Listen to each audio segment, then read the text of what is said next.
అప్పారావు గారి లాగా వాళ్ళ పెదనా బాబిరాజు గారి లాగాను ఎవరో ఈడు గారు వాళ్ళ అన్నయ్య వెళ్ళిపోయి ఉన్నాడా వెళ్ళిపోయాడు అడ్డు అన్న కొత్త లోపలికి నాకు తెలుసు వాడికి ఎక్కడ ఉన్నాడా మన ఇవన్నీ టెక్నికల్గా అయ్యేంటి మైకులు ఏంటి ఇవన్నీ ఆ చిన్నవాడే పెడుతున్నాడు. దేవుడు ఆ బిడ్డని బహుగా ఆశీర్వదించును గాక. దేవునికి స్తోత్రం. ఎవరు మంచి మనస్సుతో దేవుని మందిరపు సేవ చేస్తారో వారిని దేవుడు బహుగా ఆశీర్వదిస్తాడు. తర్వాత కూటమయ్యాక సరే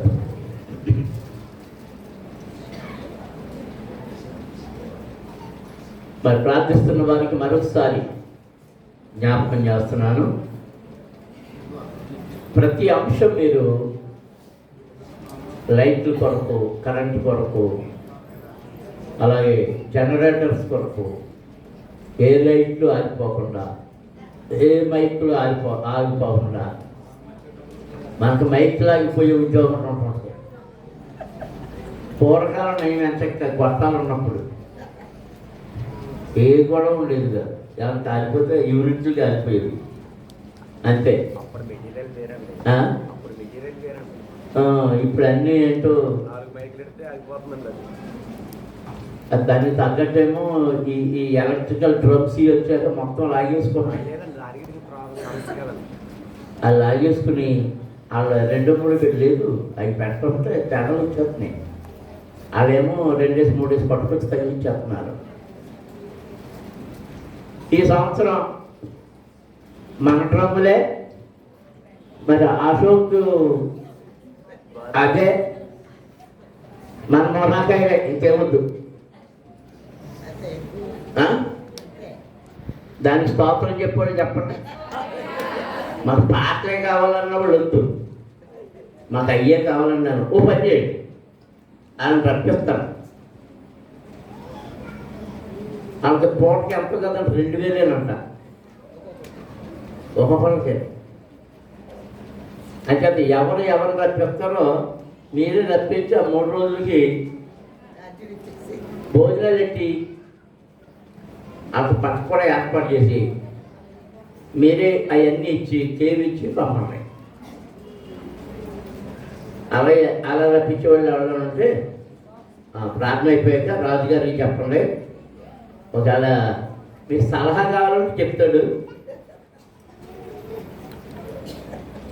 దాని గొప్ప గిటార్లు తెప్పిస్తారు, కీబోర్డ్స్ తెప్పిస్తారు, ప్యాడ్స్ తెప్పిస్తారు. మా అశోక్ నేను పని చేయనంటే మీరు తెప్పించుకోండి,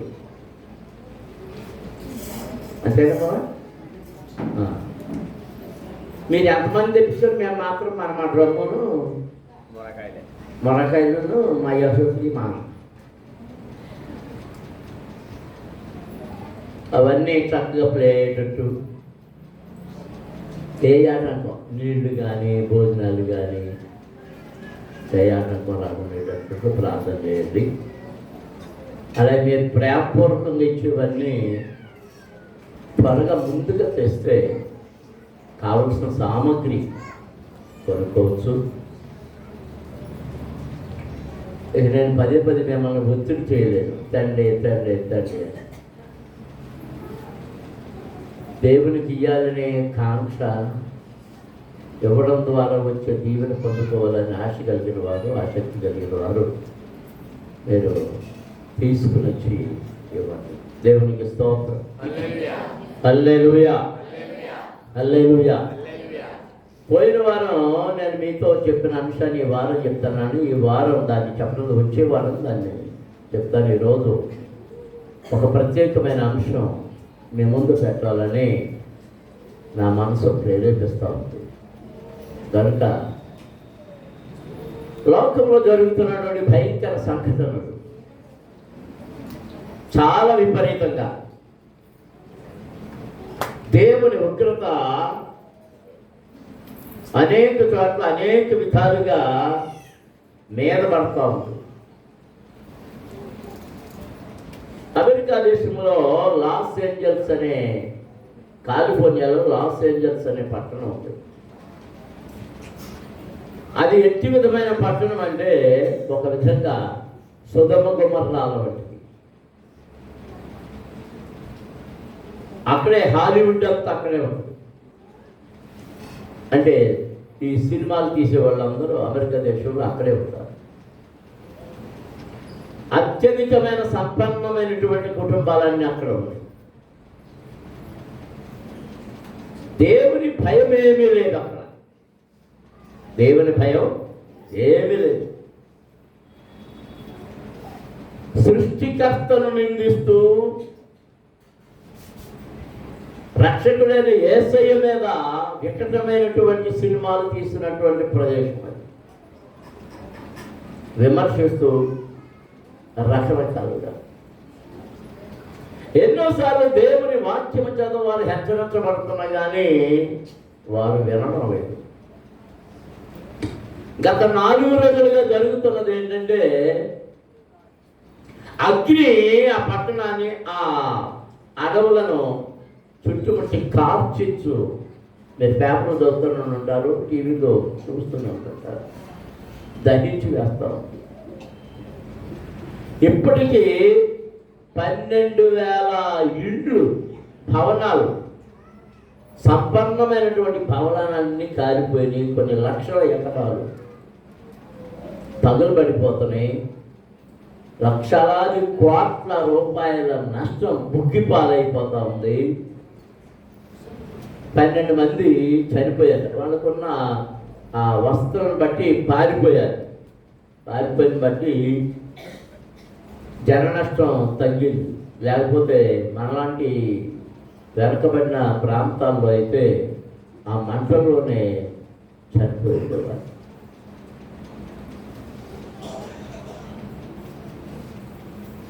ఎన్ని కేకలు వేసిన వాళ్ళని రక్షించే నాథుడు లేదు. రకరకాలుగా ఆర్పడానికి ప్రయత్నం చేస్తున్నారు. మరి ఉదయం వార్తల్లోనూ రాత్రి వార్తల్లోనూ చూశారు. మరో చోట అట్టుకుందంట అక్కడే. ఇదిలా కాల్తూనే ఉంది, మరో చోట అట్టుకుంది. ఏమైపోతుంది అమెరికా అని వాళ్ళు ఆందోళన పడుతూ ఉన్నారు. దేవుని ఉగ్రత సొదొమ గొమొర్రాల మీదకి దేవుని ఉగ్రత ఎందుకు వచ్చిందంటే వారి పాపమే, వారి దోషమే, భయంకరమైన దోషం. వ్యభిచారం మామూలే కానీ అంతకన్నా భయంకరమైనది ఏంటంటే పురుష సంయోగం. సొదొమ గొమొర్రాలకు వెళ్ళినటువంటి దేవదూతలను వారితో పాపం చేయాలని ఆ పట్టణస్థులు చాలా ప్రయాసపడ్డారు.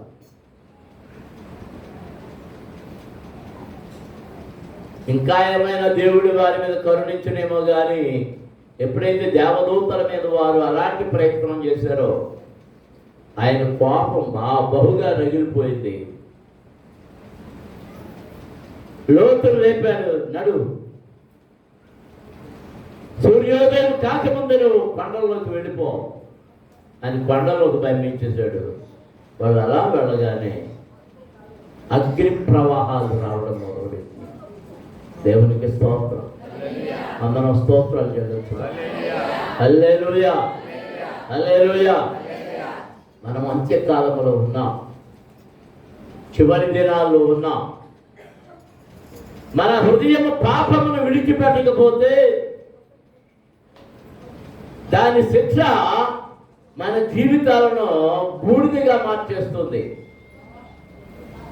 దేవుని వాక్యాన్ని చదువుకుందాం. రోమాపత్రిక 10వ అధ్యాయము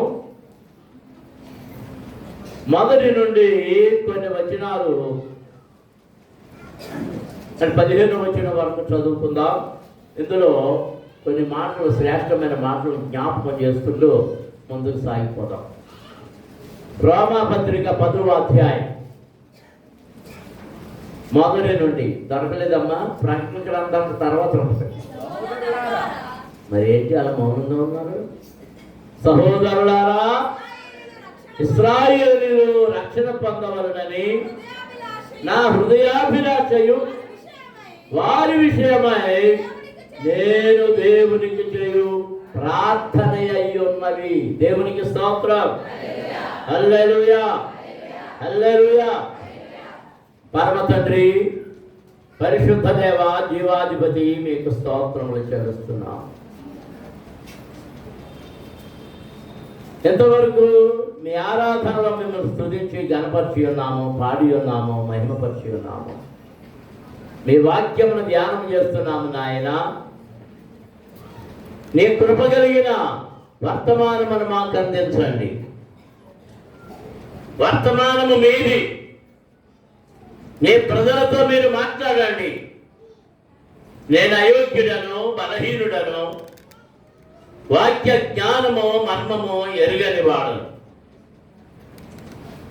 మీ సిలువ చాటును దాయండి, మీ ఆత్మచేత అభిషేకించండి. నా నోటిని ముట్టండి. నాలో నుండి మీ స్వరాన్ని నీ ప్రజలకు వినిపించి వినికిడిలో ప్రతి ఒక్కరిని ఆశీర్వదించమని యేసు నామమును అడుగుతున్నాము తండ్రి. ఆమేన్. దేవునికి స్తోత్రం. హల్లెలూయా, హల్లెలూయా. అందరూ చేతులు ఎత్తి గట్టిగా దేవుని స్తుతించండి. హల్లెలూయా, హల్లెలూయా. పౌలు గారు రోమాలో ఉన్నటువంటి దేవుని సంఘానికి, రక్షించబడిన వారికి రాసిన ఉత్తరములో ఒక హృదయ వాంఛ, హృదయములో ఉన్న కోరిక తెలియజేస్తూ ఉన్నాడు. సహోదరులారా, ఇశ్రాయేలీయులు రక్షణ పొందవలనని నా హృదయ అభిలాషయు వారి విషయమై నేను దేవునికి చేయు ప్రార్థన అయి ఉన్నది. దేవునికి స్తోత్రం. హల్లెలూయా, హల్లెలూయా. కూర్చుని ఉన్న వారులారా, వాక్యమును వినుచున్న వారులారా, ఈ ఆశ, ప్రార్థన మీరును కలిగి ఉండాలి. ఎవరిని గురించి పౌలు ఆశపడుతున్నాడంటే ఇశ్రాయేలులను గురించి. పౌలు ఎవరు అంటే అతడును ఇశ్రాయేలు గోత్రములలోని బెన్యామీను గోత్రికుడు, ఇశ్రాయేలీయుడు. ఇశ్రాయేలీయులు 12 గోత్రములలో ఒక గోత్రం వాడు, బెన్యామీను గోత్రం వాడు, ఆఖరి గోత్రం వాడు. దేవునికి స్తోత్రం. హల్లెలూయా. అందుకే ఆయన పేరు కూడా సౌలు. ఎవరి పేరు పెట్టుకున్నాడు? రాజైన సౌలు పేరు పెట్టుకున్నాడు. సరే, ఆ విషయం ప్రక్కన పెడతాం.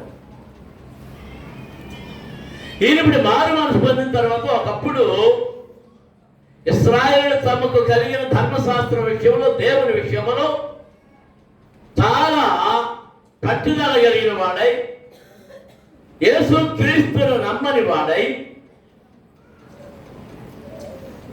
మత విభేదము కలిగిస్తున్నాడని క్రీస్తును బోధించుతున్న వారిని, సేవకులను, విశ్వాసులను తరిమి తరిమి కొట్టి చంపుతూ ఉన్నటువంటి ఒక ముఖ్యమైన వ్యక్తి, సంఘమును హింసిస్తున్నవాడు. అలాంటి వాడిని ప్రభు పట్టుకున్నాడు, మారు మనసు పొందాడు, సాక్ష్యం ఇవ్వడం మొదలుపెట్టాడు, సువార్త ప్రకటించడం మొదలుపెట్టాడు. తాను ఎవరినైతే కొట్టాడో అలాంటి దెబ్బలు మరలా తిరిగి తాను తినడం ప్రారంభించాడు. దేవునికి స్తోత్రం. హల్లెలూయా. ఆయన ఇప్పుడు రామలో ఉన్న సంగతి ఏం చెప్తున్నాడంటే, ప్రియులారా, సహోదరులారా, ఇశ్రాయేలు అందరూ రక్షణ పొందాలని నా హృదయములో ఆశపడుతున్నాను. నా హృదయ అభిలాష. రెండవది ప్రార్థన అంతా నా ఇశ్రాయేలు 12 గోత్రముల వారు రక్షించబడాలని నేను ఆశపడుతున్నాను. దేవునికి స్తోత్రం. ఏది పట్ల కోళ్ళు కూతురు ఏది ఆలేకపోయి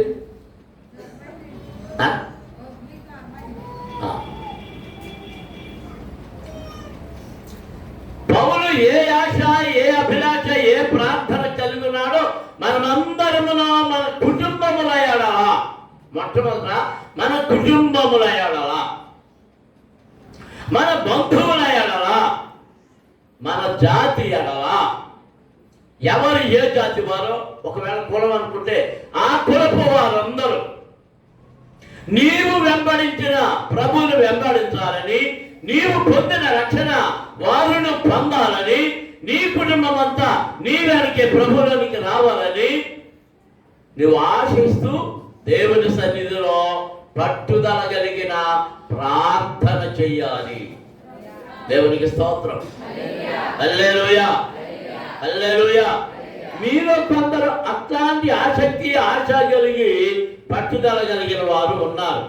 అందుకొరకు నేను చాలా సంతోషిస్తూ ఉన్నాను. మన భూలక్ష్మం ఉంది కదా, మరి కొట్టెత్తుకుంటే ఎందుకు వెళ్ళిందని అర్థం కాలేదు, కానీ ఆ పాత కొట్టు ఎక్కడుందో ఎత్తుకుంటూ వెళ్ళిందంట. ఆ పాత కొట్టు కోసం ఎత్తుకుంటూ వెళ్ళిందంట. అంటే మనం కొన్ని చోట్ల వస్తు సామాగ్రి కొనుక్కోవడానికి అలవాటు పడినప్పుడు అలాగే అట్టి హృదయం మన సంఘం ఎడల, రక్షణ ఎడల కూడా కలిగి ఉండాలి. ఆమెకు అది ఉంది. నేను దాని గురించి చెప్పడం కోసం, అదేంటి అంటే చాలాసార్లు నా దగ్గర కంప్లైంట్ చేసింది. ఎవరు గురించి అనుకుంటున్నారు? కోళ్ళ గురించి. ఇంటికెళ్ళి మీ అత్తగారు నీ మీద కంప్లైంట్ చేసిందని ముడెట్టకండి, మీకు దండం, అలా ముళ్ళెట్టకండి. ఏంటంటే నాతో మలకపల్లి ఆరాధనకు రావాలి అని పెళ్ళైన కొత్తలోనే, అలాగే తన కొడుకు తన భర్త రావాలని చాలా ఆశపడేది. ఆయనేమో అలా వాయిదా వేసేవాడు. కొడుకు కొంతకాలం వచ్చాడు, కానీ మళ్ళా వెనకబడ్డాడు. కోడలు వచ్చేది. మరి ఏమైంది? అత్త కోడలు తక్కువ, మరి ఏ తక్కువ, అత్తగారు వచ్చే పాత్రకు రానని నిర్ణయించుకుని ఉంటుంది. అంతేనా కాదా? అబద్ధం ఆడుకో.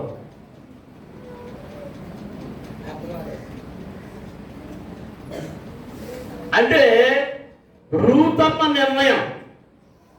ఏ రూతమ్మ?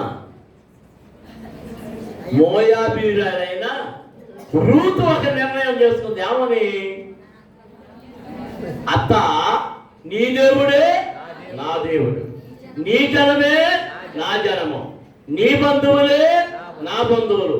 నీవెక్కడుంటే నేను అక్కడ ఉంటాను, నువ్వెక్కడ చేస్తే నేను అక్కడ చేస్తాను, నువ్వు తింటే నేను తింటాను, నీ ఉపవాసం ఉంటే నేను ఉపవాసం ఉంటాను. మా తోటిపాళ్ళు వెళ్ళిపోయింది.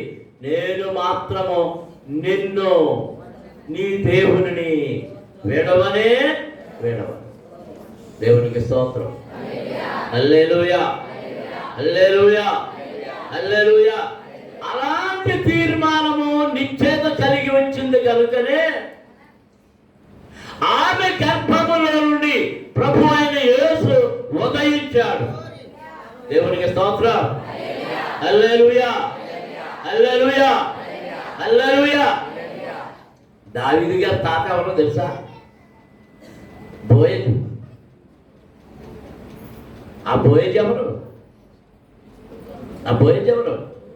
రూతమ్మ గారిని ఆ బోయజు వివాహం చేసుకున్నాడు.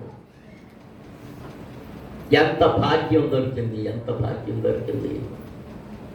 దేవునికి స్తోత్రం. నీ నిశ్చయత, నీ హృదయ వాంఛ, నీ అభిలాష ఎలా ఉన్నదో అది దేవునికి అనుకూలమైందైతే నీవు ఎంతగానో ఆశీర్వదించబడతావు. దేవునికి స్తోత్రం. హల్లెలూయా. పౌలు ఆ అభిలాష కలిగి ఉన్నాడు, ఆ కోరిక కలిగి ఉన్నాడు. పురుషులందరూ ఏమని కోరుకోవాలంటే నీ కుటుంబం అంతా ప్రభువులో పెరగాలని, నీ స్నేహితులందరూ ప్రభువులో నీకు నడిపించబడాలని, నిత్యమైన సత్యవాక్యమును వారు ఎరిగి విశ్వాసమును స్థిరపరచబడి బలపరచబడాలని కోరుకోవాలి, ప్రార్థించాలి. కోరుకోవాలి, ప్రార్థించాలి. చెప్పండి, కోరుకోవాలి. మళ్ళీ చెప్పండి, మళ్ళీ చెప్పండి. ఏంటి కోరుకోవాలి? మంచి పట్టు చేయాలా, డబల్ కాట్లా? ఏం కోరుకోవాలి?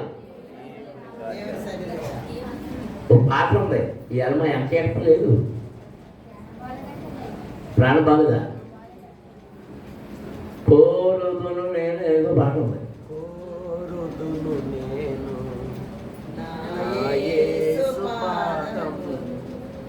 మరి అవి అని మానేసి నాకు ఏమర్థం అవుతుంది? ఏం కోరుకున్నారు ఆ పాటలో? యేసయ్య పాదం. దేవునికి స్తోత్రం. మనం కోరుకోవాలి. మనం సాధారణంగా ఏం కోరుకుంటాం? మంచి ఇల్లు, దేవుడు ఇల్లు ఇచ్చాడు. మంచి వస్త్రం ఇచ్చేసాడు. పిల్లల్ని ఇచ్చేసాడు. మా రేచలన్నప్పుడు మనవడు కోరుకుంటుంది, సిద్ధమైపోతున్నాడు, తయారైపోతున్నాడు, తన చుట్టూ పీకేస్తాడు.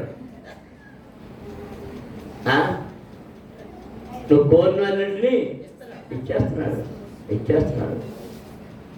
నువ్వు ఇంకా కోరుకోవాల్సింది ఏంటంటే తరతరములకు నీ బిడ్డలకు రక్షణ, విశ్వాసములు స్థిరపరచబడి బలపరచబడి ఎదగవాలని కోరుకోవాలి. అందరూ దేవునికి స్తోత్రం చెల్లించండి. గట్టిగా హల్లెలూయా, హల్లెలూయా, హల్లెలూయా. నా తల్లి నా తండ్రి కోరుకున్నారు, నేను కోరుకుంటున్నాను. ఏంటంటే నా తల్లిదండ్రులు నేను సేవ చేయాలని కోరుకున్నారు, నేను నా పిల్లలు సేవ చేయాలని కోరుకుంటున్నాను. వాళ్ళ సేవను కొనసాగిస్తున్నారు.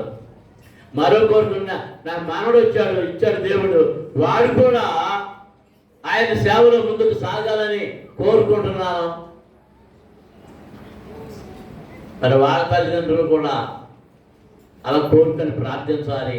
మీరును వాని సేవ కొరకు ప్రార్థన చేయాలి. దేవునికి స్తోత్రం. హల్లెలూయా. మీ పిల్లలకు మంచి ఉద్యోగాలు రావాలని కోరుకుంటారు, కూతురికి మంచి అల్లుళ్ళు రావాలని కోరుకుంటారు. మంచిదే. మంచి అల్లుళ్ళు రావాలని కోరుకునేటప్పుడు మీరు కోరుకోవాల్సింది ఏంటంటే, మారు మనసు పొంది ప్రభువును వెంబడించిన మంచి అల్లుడిని ఈ ప్రభువా అని కోరుకోవాలి. అది కోరుకుంటలే అల్లుడు అంతే. కానీ ఎవరు కోరుకోవాలి?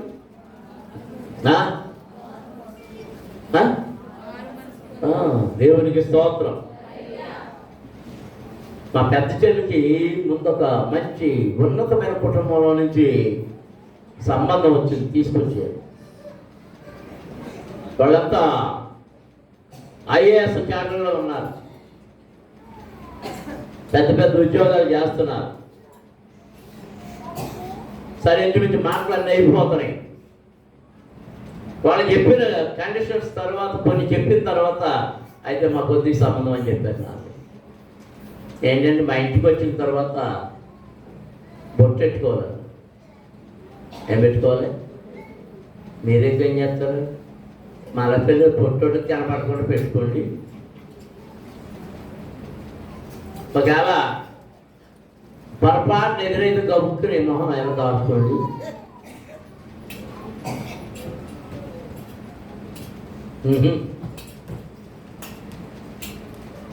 నా పిల్లలకు కూడా అలాంటివి వచ్చినాయి. మీ ధనధాన్యాలు కాదు మాకు కావాల్సింది, ఐశ్వర్యాలు కాదు. ప్రభువుని నమ్మిన వారు, విధేయులైన వారు మాత్రమే మాకు కావాలని కోరుకున్నాం. దేవుడు అలాంటి వారిని మాకు ఇచ్చినందుకై మేము నిత్యము దేవుని స్తుతిస్తూ ఉన్నాం. దేవునికి స్తోత్రం. హల్లెలూయా, హల్లెలూయా, హల్లెలూయా. మన అభిలాష, మన ప్రార్థన అదే ఉండాలి. మనం ఇంకా అసలు దానికి 12వ వచనం చదువుతాం. ఇదంతా వదిలిపెడితే ఇప్పుడు అసలులోనికి వెళ్ళినప్పుడు 1 గంట వచ్చేస్తుంది. యూదుడని గ్రీసు దేశస్థుడని భేదము లేదు, ఒక ప్రభువే అందరికీ ప్రభువై ఉండి తనకు ప్రార్థన చేయు వారందరి ఎడల కృప చూపుటకు ఐశ్వర్యవంతుడై ఉన్నాడు. దేవునికి స్తోత్రం. ఇది అండర్లైన్ చేసుకోండి మీరు.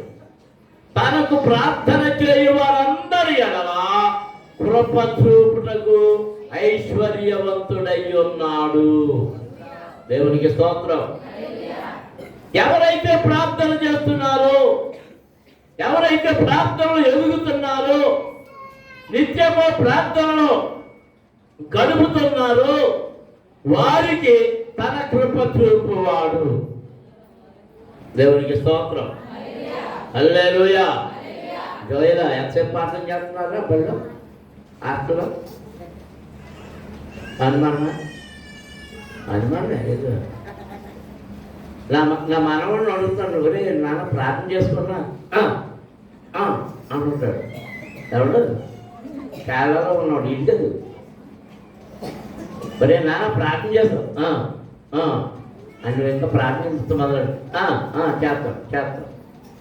ఒరే బైబిల్ చదువుతున్నా, ఇవాళ ఏం చదివారా? చదువుతా. మనం అడగాలి, వాళ్ళకి చెప్పాలి ఏం చేయమని.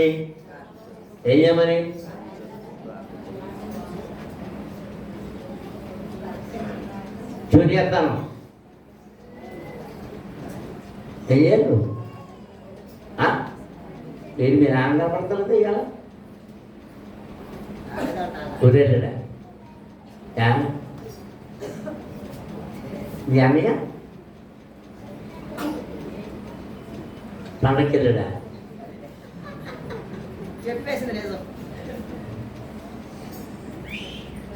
దేవునికి స్తోత్రం. ఏమై ఉండాలి? పిల్లలకి ఏం నేర్పుకోవాలి మనం?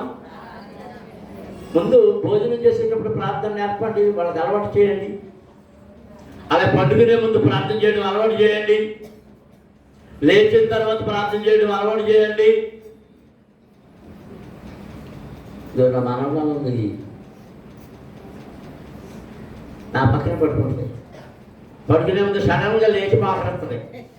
అమ్మయ్య ప్రార్థన చేస్తున్నాను అనుకుంటాడు. అమ్మ ఏం చేస్తున్నావు అన్నా? లేచిపోయావా అంటే ప్రేర్ చేసుకుంటాడు. అయితే మీ ప్రార్థన నేర్పుతుందా? Very good. ఏం నేర్పాలి మనం? చెప్పాలి. నేను నా పిల్లలకి ప్రార్థన నేర్పుతున్నా అన్నవాళ్ళు ఎంతమంది ఉన్నారు ఇక్కడ?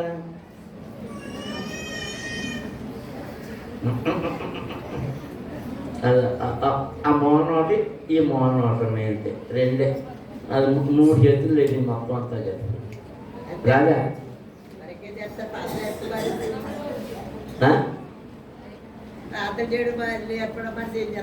ఏం చేస్తారా? ఏం చెప్తారు? అసలు మీరు ప్రార్థన చెప్తే కదా పొద్దున్నే లేచి ప్రార్థన నిద్ర నుంచి లేవగానే నువ్వు చేయవలసిన పని ఏంటి? ప్రార్థన. ఎందుకు? రాత్రి పండుకున్న వాళ్ళు, ఉదయాన్నే లేవని వాళ్ళు ఎంతో మంది ఉన్నారు. కానీ నువ్వు లేవగలిగావు, లేచావంటే కేవలము దేవుని కృప. దేవునికి స్తోత్రం. హల్లెలూయా, హల్లెలూయా, హల్లెలూయా. రోడ్డు మీద వెళ్తున్నాం, చాలా మంది రోడ్డు మీద వెళ్తున్నారు. ఇంటికి తిరిగి వెళ్ళని వారు అనేక మంది ఉన్నారు.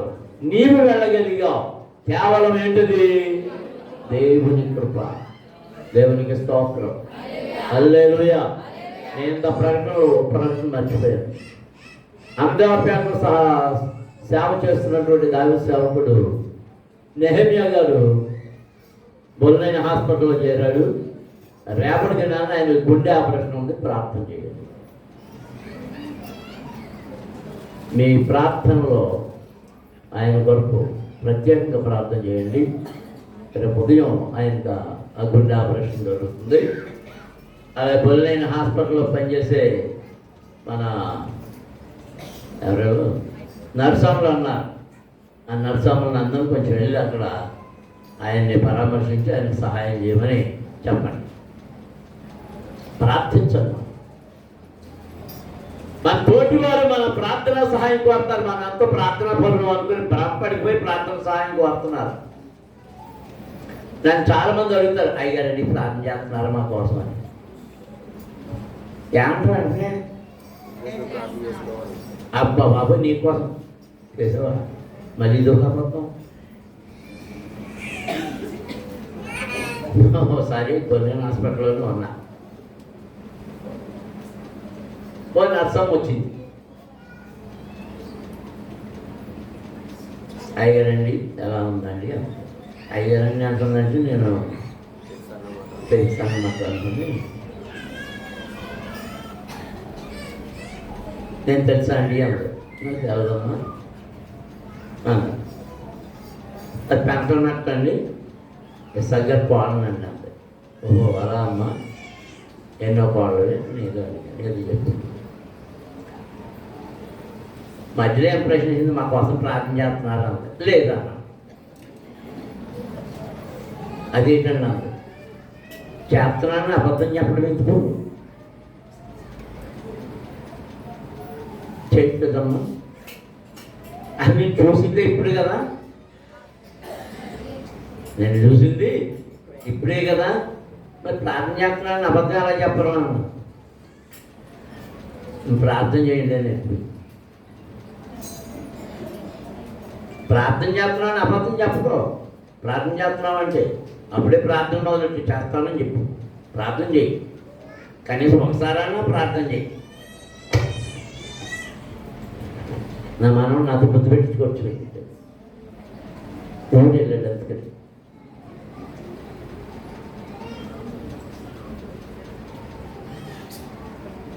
మన ప్రార్థన, తనకు ప్రార్థన చేయవారందరికీ ఆయన జవాబిచ్చేవాడు. ఎంతమంది జవాబు కోరుకుంటున్నారు? దేవునికి స్తోత్రం. హల్లెలూయా. ఎందుకనగా 12వ వచనంలో ప్రభువు నామమున బట్టి ప్రార్థన చేయవాడెవడో వాడు రక్షింపబడును. దేవునికి స్తోత్రం. హల్లెలూయా. వారు విశ్వసింపని వారికి ఎట్లు ప్రార్థన చేయుదురు. ఇక్కడ చాలా జ్ఞాపకం పెట్టుకోండి. కొంతమంది విశ్వాసం లేని వారికి, ప్రభు అంటే ఎరగని వారికి, ప్రభువుని గురించి నచ్చని వారి దగ్గరికి వెళ్ళి ప్రార్థన చేస్తామంటారు. విశ్వసింపని వారికి మీరు ఎట్లా ప్రార్థన చేస్తారు? ఎట్లా ప్రార్థన చేస్తారు? ప్రార్థన చేస్తామా అంటే వాళ్ళు ఏమంటారు? వద్దులే పొట్టి అంటారు. వాళ్ళ కోసం ప్రార్థన చేయవలసిన అవసరం లేదు. లేదు, నువ్వు ఇంటి దగ్గర చేయి. ప్రభు వాళ్ళకి మారు మనసు కలిగేటట్లు చేయ, ప్రార్థన చేయి అంటే. నువ్వు నిలబడు, నీ కోసం ప్రార్థన చేస్తాం. కొంతమంది హాస్పిటల్లో బలవంతంగా దూరేసి నీ ప్రార్థన చేస్తాం అని ఉంటారు. అవి పెద్ద సమస్యలు కూర్చోండి. వారు ప్రార్థించమని నిన్ను కోరినప్పుడు వారు విశ్వసించేవారైతే ప్రార్థన చేయి. విశ్వసించిన వారి ఎడల అద్భుతాలు జరుగుతాయి. విశ్వసించని వారికి ఏమీ జరగదు. విశ్వసించకుండా నువ్వు ప్రార్థన చేస్తే అది జరుగుతానో ఇది జరుగుతానో, ఎంతసేపు అయింది ప్రార్థన చేసి నువ్వు ఏం జరిగిందని అడుగుతారు. అంటే నువ్వు ప్రార్థించవలసింది ఎవరికి? ఎవరు విశ్వాసము కలిగి ఉన్నారు, ప్రార్థన సహాయము ఎవరు అవసరమని కోరుకుంటున్నారు, వారి కొరకు ప్రార్థన చేయి. దేవునికి స్తోత్రం. ప్రకటించువాడు లేకుండా వారు ఎట్లు నిందురు, ప్రకటించువారు పంపబడని ఎడల ఎట్లు ప్రకటించుదురు. దేవునికి స్తోత్రం. ఇక్కడ ఉన్న మెరుకంతా. ఈ మెరుగు గురించి మీకు చిన్న మాటలు చెప్తారు. వారు విశ్వసించలేదు. ఎందుకు విశ్వసించలేదు? వారు ఎరగరు. కనుక విశ్వసించలేదు. వారు ఎరగాలి అంటే వారు విశ్వసించేటట్లుగా బోధించేవారు కావాలి. ఎవరు కావాలి చెప్పండి? వారు విశ్వాసం పొందేటట్లుగా బోధించేవారు కావాలి, ప్రకటించేవారు కావాలి. ప్రకటించేవారు లేకుండా వారికి ఎలాగూ వింటారు, వారు ఎలాగూ రక్షించబడతారు? నపుంసకుడు కందాకి అనేవాడు ఆ రథం మీద వెళుతూ యెషయా గ్రంథాన్ని చదువుతున్నాడు. ఫిలిప్పు గారు రథం ఆపి ఎక్కి ఏం చదువుతున్నావు అని అడిగాడు. యెషయా గ్రంథం చదువుతున్నాను అన్నాడు. ఏమైనా అర్థమైందా అన్నాడు. నాకు చెప్పేవాళ్ళు లేకుండా నాకు ఎలా అర్థమవుతుంది? నువ్వు దేవుని వాక్యం అర్థం అవ్వాలంటే నీకు చెప్పేవారు కావాలి. అప్పుడు ఈ వాక్యం చెప్పాడు. ఆ యెషయా గ్రంథంలో వివరించబడిన దాన్ని వివరించాడు. వెంటనే అంటున్నాడు, ఆ వెళ్తున్న ఆ రథాన్ని ఆపి ఒక చెరువు దగ్గర, పెద్ద కోనేటి దగ్గర ఆపి, ఇదిగో ఇక్కడ స్థానమని జలాలు ఉన్నాయి, నాకు బాప్తిస్మం పొందాడు. దేవునికి స్తోత్రం. అందరూ స్తోత్రాలు చెల్లించుదాం. చేతులు ఎత్తి గట్టిగా దేవునికి స్తోత్రాలు చెల్లించండి. హల్లెలూయా, హల్లెలూయా. మనం ప్రకటించేది ఎవరిని గురించి ప్రకటన చేయాలి చెప్పండి? దేవుని గురించి ప్రకటన చేయాలి. దేవునికి స్తోత్రం. హల్లెలూయా. ఒక వారం 10 రోజుల నుంచి ఈ సోషల్ మీడియాలో, యూట్యూబ్లోను, ఫేస్బుక్లోను పాద్రి గారికి సంగీత విద్వాంసులకి గొడవలు జరుగుతుంది. ఆడ చెప్పేది కరెక్టే, ఎవరు చెప్పేది కరెక్టే, కాదనడం లేదు. ఆ పెద్ద పెద్ద బోధకులకి డబ్బు ఇవ్వడం రాదు వాక్యం చెప్పడానికి. మరి వాయించేవారు కూడా వాళ్ళు వచ్చినందుకు పాకపోతలు కాలకివ్వాల్సినవి ఇవ్వాలి. మధ్యలో నలిగిపోయేది ఎవరు? అసలు నాకు అది వచ్చింది. మధ్యలో నలిగిపోయేది ఎవరు? పెట్టినోడు. వాళ్ళొకరినొకరు తిట్టుకుంటున్నారు. నాలాంటోడు వాళ్ళకి వీళ్ళకి కల్పించడం నా తలంత తడిపి మొదలైపోయి, మీరేమో పావలా 10 పైసలు ఇచ్చేవాళ్ళు. ఇంక మిమ్మల్ని ఏమి ఇబ్బంది పెట్టడం, బరువు ఎవరికి ఎక్కువైపోతుంది. మరి గబగబా ఏ గంగారు మొత్తం దగ్గరకు పరిగెత్తుకెళ్ళి అర్జెంట్ తీ 2 లక్షలు తీయాలి బలవంతంగా. అలాగే లాక్కొచ్చాం. అప్పుడు ఎన్నేళ్ళు అయిపోయిందో. మా అత్తగారి దగ్గర లేదంటే ఆ కూతురు దగ్గరికి వెళ్ళి తీ అని దేవపిల్లలు మరి ఓడగొట్టుకొచ్చాడు. నాకున్న అప్పులు ఏమైనా ఉన్నాయంటే కేవలం సభల కోసం చేసిన అప్పులే.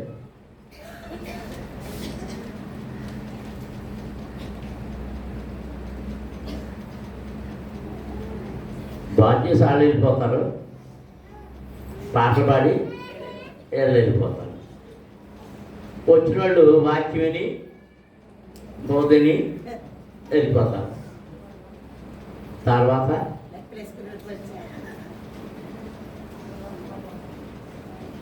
వీటన్నిటి కొరకునే మనం ప్రార్థన చేయమని. అప్పుల భారం లేకుండా దేవుడు తన సభలు, తన నామమహిమార్థమై ఏర్పరచబడిన సభలు జయకరంగా ఉండేటట్లుగా ప్రార్థన చేయమని. ఎవరైతే ప్రార్థన చేస్తారో వారి ప్రార్థన దేవుడు ఆలకిస్తున్నాడు, జవాబిస్తున్నాడు. దేవునికి స్తోత్రం. హల్లెలూయా.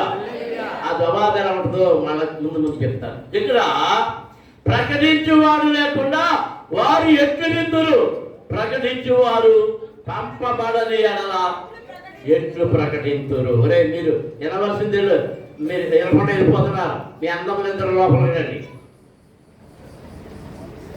ప్రకటించేవాడిని ఎవరు పంపాలి? సంఘము పంపాలి. ఎవరు పంపాలి? సంఘం పంపాలి. దేని వరకు పంపాలి? రక్షణ సువార్తను ప్రకటించే వరకు పంపాలి. దేవునికి స్తోత్రం. అందరూ స్తోత్రాలు చెల్లించుదాం. వెళ్ళిన వాళ్ళు ఏం చేస్తారు? వారు పొందిన రక్షణ అనుభవాన్ని వారికి వివరిస్తారు. రక్షణ పొందకపోతే నష్టమేంటో, రక్షణ పొందితే ఆత్మకు కలిగే మేలేంటో వారు బోధిస్తారు. దేవునికి స్తోత్రం. అందరూ స్తోత్రాలు చెల్లించుదాం. హల్లెలూయా, హల్లెలూయా. ఇప్పుడు చెప్పండి, ఒకడు విశ్వసింపకుండా మనం ప్రార్థన చేయడం వల్ల ప్రయోజనం లేదు. వాడు విశ్వసించాలంటే వాడు దేవుని వాక్యమును వినాలి. వాడు దేవుని వాక్యమును వినాలంటే దేవుని వాక్యమును చెప్పేవాడు వెళ్ళాలి. దేవుని వాక్యమును చెప్పేవాడు వెళ్ళాలంటే వాడిని కొందరు పంపాలి. అర్థమైందా? ఇంకా అర్థమైందా? ఒకడు వాక్యం వినాలి, మనం ప్రార్థన చేయాలంటే వాడి ముందేం కలిగి ఉండాలి? విశ్వాసం కలిగి ఉండాలి. ఎవరి అంత విశ్వాసం కలిగి ఉండాలి? దేవుని అంత విశ్వాసం కలిగి. దేవుని అంత విశ్వాసం ఎలా కలుగుతుంది? వినుట వలన విశ్వాసం కలుగుతుంది. ఏం వినడం వలన? ప్రభువైన యేసుక్రీస్తుని గురించి వినుట వలన. ప్రభువైన యేసుక్రీస్తుని గురించి ఎలాగ వింటారు? ఎవరైనా చెబితే వింటారు. ఎవరు చెబుతారు? చెప్పేవాడు వెళ్ళాలి. వాడు వెళ్ళాలంటే ఎవరి చేతనైనా ప్రేరేపించబడి పంపబడాలి. దేవునికి స్తోత్రం. అందరం స్తోత్రం చేస్తున్నాం. హల్లెలూయా, హల్లెలూయా. ఎవరి పిల్లలు అందరూ వింటున్నారా? అయ్యా వెనకాల ఉన్న పురుషులు వింటున్నారా? అమ్మ పిల్లలు వింటున్నారా? ఆడపిల్లలు, స్త్రీలు అందరూ వింటున్నారా?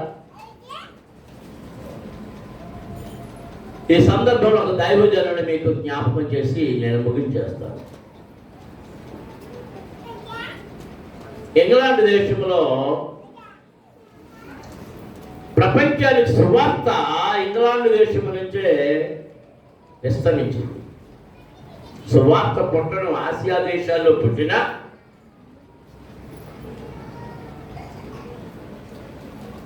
ఇంగ్లాండ్లో రక్షించబడిన వారు దేవునికి సమర్పించుతున్న కొలది వారు సువార్తను ప్రకటించడం ప్రారంభించారు. స్కాట్లాండ్ దేశం పేరుగాంచింది. అక్కడే మేరీ జోన్స్ ఇలాంటి వారందరూ. మీరు క్రైస్తవ పుస్తకశాలలో భక్తుల చరిత్రలు ఉంటాయి, మీరు చదవలసినవి చిన్న చిన్న పుస్తకాలు ఉంటాయి, ఖరీదు కూడా తక్కువే ఉంటాయి. అలాంటివి కొనుక్కుంటే మీ విశ్వాస పరిమాణము పెరుగుతుంది. అలాంటివి కొనుక్కొని చదవండి. నాకు బాగా గుర్తున్నది ఏంటంటే, నేను హై స్కూల్ చదువుకుంటున్నప్పుడు చదివాను మేరీ జోన్స్ గురించి. ఒక 12 ఏళ్ళ అమ్మాయి, 11 ఏళ్ళ అమ్మాయి, 9 ఏళ్ళు 11 ఏళ్ళ మధ్యలో. ఆ అమ్మాయి బైబిల్ చదవడం కోసం రోజుకి 15 మైళ్ళు నడిచేది. 15 మైళ్ళు నడిచి వెళ్ళి వాక్యం చదువుకొని, బైబిల్ ఎక్కడ దొరికేది కాదు, ఒక చోట ఉంటే అక్కడ చదివి మరలా 15 మైళ్ళు నడిచి తిరిగి ఇంటికి వచ్చేది. ఆ తర్వాత బైబిల్ నాశనం చేయాలనుకున్నప్పుడు ఆ బిడ్డ వల్లే బైబిల్ సంరక్షించబడి తర్వాత మరలా లోకానికి అందించబడింది. దేవునికి స్తోత్రం. ఇలాంటి చరిత్రలు ఎన్నో ఉన్నాయి. సాధు సుందర్ సింగ్ చరిత్ర చదవాలి. వారు చేసినటువంటి అద్భుతమైనటువంటి సేవలు. అలా స్కాట్లాండ్ దేశంలో ఒక సంఘములో ప్రతి ఆదివారం 4 బోధకులు ప్రసంగం చేస్తున్నాడు. వినేవాళ్ళు వింటున్నారు, నిద్రపోయేవాళ్ళు నిద్రపోతున్నారు, కబుర్లు ఆడుకునేవాళ్ళు కబుర్లు ఆడుతున్నారు.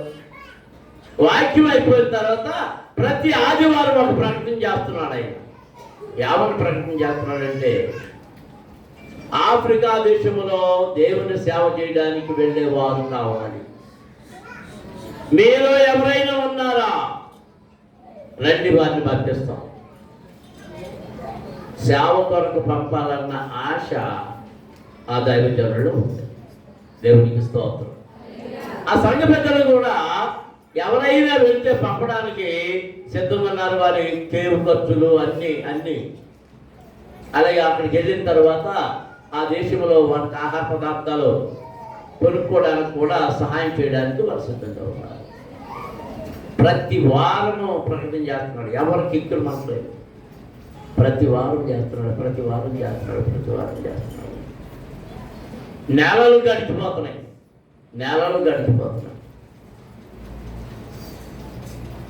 మరలా ఒక ఆదివారం ఇలాగే ప్రసంగం చేశాడు. ప్రసంగం చేసి ఆయన ప్రకటన చేస్తున్నాడు. ఆఫ్రికా దేశంలో దేవుని సువార్తను ప్రకటించాలి. అది కూడా ఎవరికంటే నరమాంస భక్షకుల మధ్యకు వెళ్ళాలి. ఈ మాట వినగానే ఎవరు ముందుకు వస్తారు? నరమాంస భక్షకులు అంటే ఏంటి? మనుషులను చంపుకు తింటారు, మనుషులు చంపుకు తింటారు. ఆ దెబ్బతో ఎవరు మాట్లాడుకోలేదు. ఆ వారం ఒక చిన్నపిల్లాడు 11 ఏళ్ళ వయసు ఎంతో ఉంది. ఆ మాట నాకు వినగానే చదవగానే నాకు ఎవరికి కాబట్టి ఈ చిన్నోడు జ్ఞాపకం వచ్చాడు. బహుశా మరి ఈ వయసు ఎంతో కానీ అక్కడ కుర్రాడు ఏం చేస్తున్నాడట, ఇలా ఈ వాయింపుడు వాయించే వాళ్ళకి సాయం చేస్తున్నాడట. ఈడు ఎలా సాయం చేస్తున్నాడో అతను అలాగే సాయం చేస్తున్నాడు. ఆ కుర్రాడు ప్రతి వారం వింటున్నాడు, ఎవరు మాట్లాడతారా? ప్రతి వారం వింటున్నాడు, ఎవరైనా వెళ్తారేమో చూస్తున్నాడు. ఎవడో ఈ పిల్లగాడు, ఎవరు మాట్లాడడం లే. ఈ ఆదివారం ప్రార్థన అయిపోయింది, ప్రకటన చేస్తున్నాడు, ఎవరు మాట్లాడడం లేదు. చూశాడు చూశాడు చూశాడు చూశాడు చూశాడు, ఎవరు మాట్లాడడం లేదు. అప్పుడే 3 నెలల నుంచి ప్రకటన జరుగుతూ ఉంది. ఆడు ఏం చేశాడంటే సామాన్ అక్కడ పడేసి అన్నాడు, నేను వేస్తాను అన్నాడు. ఎవడు? ఆడి వయసు ఎంత? 12 ఏళ్ళు. నేను వెళ్తానంటే అందరూ ఆశ్చర్యపోయారు. నువ్వు వెళ్తావా? నేను వెళ్తాను. ఎక్కడికి? అయ్యగారు 3 నెలల నుంచి చెప్తున్నాడు ఎక్కడికి వెళ్ళాలని. ఆఫ్రికా దేశంలోని నరమాంస భక్షకుల మధ్యకు వెళ్ళాలని. మీరు ఎవరు మాట్లాడడం లేదు. నా మనసు నా ఆత్మ ప్రేరేపిస్తుంది, వెళ్ళి వాళ్ళకి ప్రభువుని గురించి చెప్పాలని. ఎవరికి? ఎవరికి? ఎలా మీసాలు వచ్చినాడా? వాక్యం చదివేసినాడా? పరిచర్య చేస్తున్నాడు మందిరంలో. అది కూడా చిన్న పరిచర్య. అశోకాయ తగిలించుకుంటే ఎలా ఇది తగిలించడానికి తగిలిస్తున్నాడు, అది డ్రమ్ ఎలా పట్టుకోవడానికి పట్టుకుంటున్నాడు, అది అక్కడ పెట్టడానికి అక్కడ పెడుతున్నాడు. అలాంటి పని చేసేవాడు. నిజంగా వెళ్తావా? నిజంగానే వెళ్తాను. మరి నీకు చదువు పూర్తవలేదు కదరా? వెళ్తాను. దేవుని ఆత్మ నన్ను ప్రేరేపిస్తుంది. అయితే నీకు కొద్ది నెలలకు ట్రైనింగ్ ఇస్తాం అని ట్రైనింగ్ ఇచ్చి ఆఫ్రికా దేశానికి వెళ్ళాడు. ఎంతమంది వింటున్నారు? అందరూ ఆఫ్రికా దేశానికి పంపారు. ఆఫ్రికా దేశానికి వెళ్ళాడు. ఆయన పేరు డేవిడ్ లివింగ్స్టన్. ఏ పేరు? David Livingstone. వెళ్ళాడు. ఆడ చోట భయంకరమైన అరణ్యంలో ఆ జాతుల మధ్యకి వెళ్ళాడు. వాక్యం చెప్పడం ప్రారంభించాడు. కానీ ఎవరు వాక్యం చెప్పనవట్లే. వాక్యం చెప్పనవట్లే. ఈ వాక్యం చెప్పడానికి వీల్లేదు అంటారు. నువ్వు ఎవరి గురించో చెప్తున్నావు? మా దేవతలకు అడ్డొస్తున్నావు, నువ్వు చెప్పడానికి వీల్లేదు అంటున్నారు, నిన్ను చంపేస్తావు అంటున్నారు. గడుస్తున్నాయి, రోజులు గడుస్తున్నాయి. చాలా ప్రయాసపడుతున్నాను. ఆ రోజు ఆ నరమాంస భక్షకుల పెద్ద ఒక వర్తమానం పంపాడు, ఈ రాత్రికి నిన్ను చంపేస్తాం. ఎప్పుడు?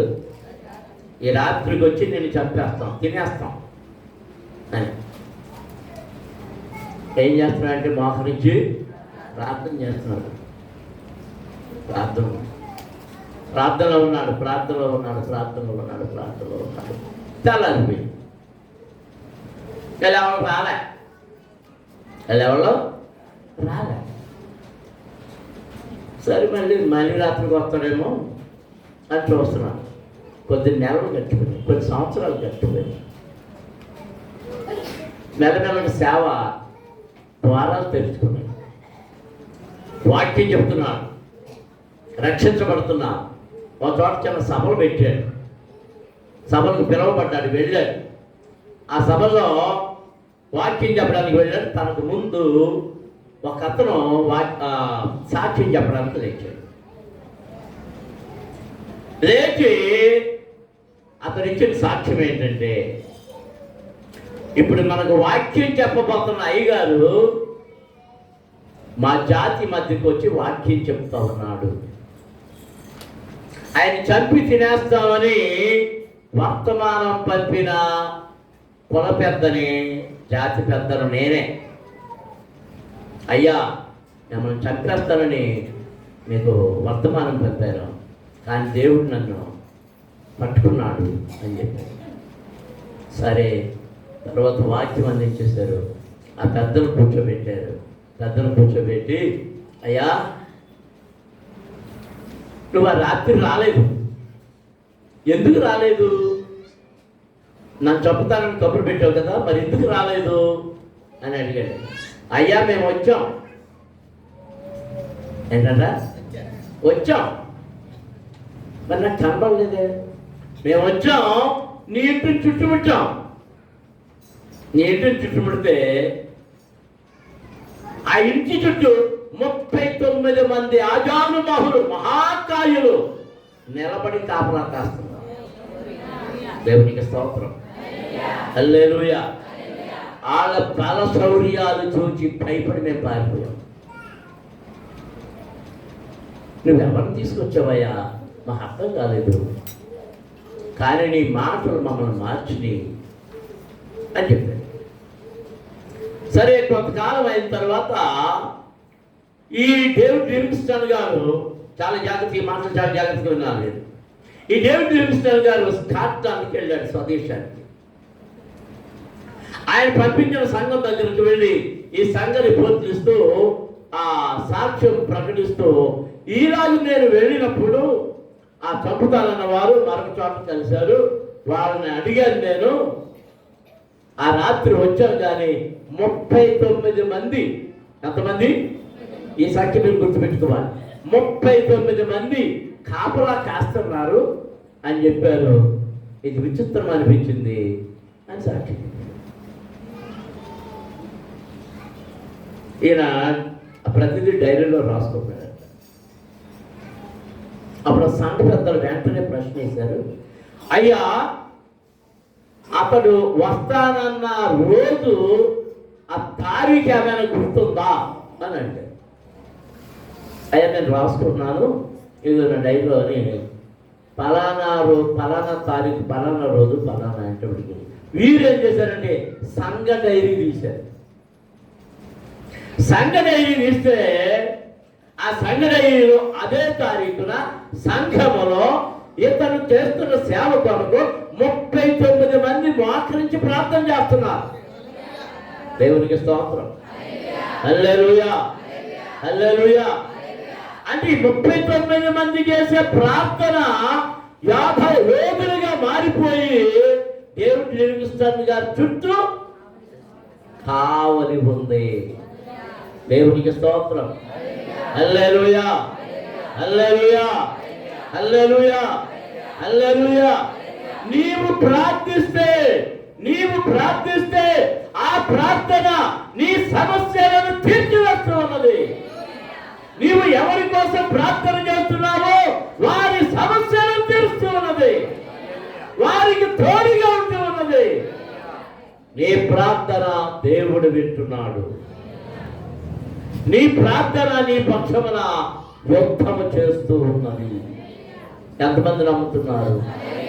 ఎంతమంది నమ్ముతున్నారు? మోకరించండి, ప్రార్థన చేసుకుందాం. బిడ్డలారా, మీ ప్రార్థన మీకు బలం, మీ ప్రార్థన మీకు సహాయం, మీ ప్రార్థన మీ కుటుంబానికి రక్షణ, మీ ప్రార్థన సంఘానికి సహాయం, మీ ప్రార్థన సంఘానికి ఉద్యమం, మీ ప్రార్థన అనేక మంది రక్షణ పొందడానికి సహాయం. మీ ప్రార్థనే సబల విజయానికి కారణం. ప్రార్థన, ప్రార్థన, ప్రార్థన. విశ్వసింపని వారి కొరకు ప్రార్థన చేయొచ్చు. వారు విశ్వసించాలంటే వాక్యము వినాలి. వాక్యము వినాలంటే వాక్యం ప్రకటించమని కావాలి. వాక్యం ప్రకటించమని కావాలంటే వారు పంపబడాలి.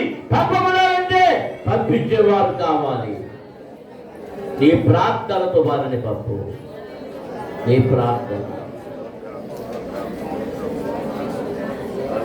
దేవుడు నిర్మిస్తాన్ని సంఘం యొక్క ప్రార్థన ఎలాగైతే కాచి కాపాడిందో,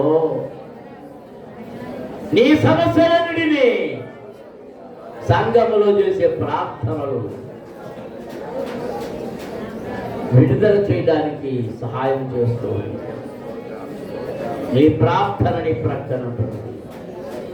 నీ ప్రార్థనతో నీ చుట్టూ కంచె వేసుకుంటున్నావు. నీ ప్రార్థనతో మందిరం చుట్టూ కంచె వేస్తూ ఉన్నావు. నీ ప్రార్థనతో సేవ చుట్టూ కంచె వేస్తూ ఉన్నావు. నీ ప్రార్థనతో సంఘం చుట్టూ కంచె వేస్తూ ఉన్నావు. మోకరించి స్తోత్రాలు చెల్లించండి. ప్రభువుని అడగండి. ప్రభువా, ఈ సమర్పణ జీవితం నాకు కావాలి. ప్రార్థించే సమర్పణ నాకు కావాలి. ప్రార్థించే సమర్పణ కావాలి. ప్రార్థించే సమర్పణ కావాలి. స్తోత్రం. హల్లెలూయా, హల్లెలూయా, హల్లెలూయా, హల్లెలూయా, హల్లెలూయా, హల్లెలూయా, హల్లెలూయా. అందరూ స్తోత్రాలు చెల్లించండి. స్తోత్రాలు